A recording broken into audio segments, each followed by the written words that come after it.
How do Ashkenazi and Sephardic meat and dairy rules differ? Have you ever wondered how different Jewish traditions approach the rules of meat and dairy separation? Let's break down the differences between Ashkenazi and Sephardic practices regarding this important aspect of kosher law. Both Ashkenazi and Sephardic Jews follow the core kosher law that prohibits mixing meat and dairy, known in Hebrew as basar bichalev.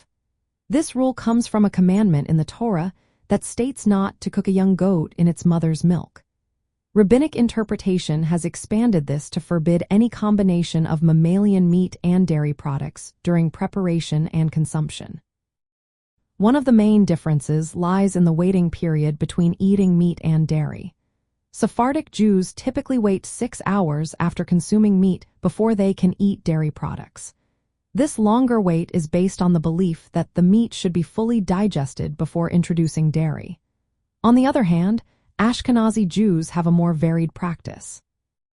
Some Ashkenazi communities also wait 6 hours, while others may wait only 3 hours or even just 1 hour, depending on local customs and rabbinic guidance.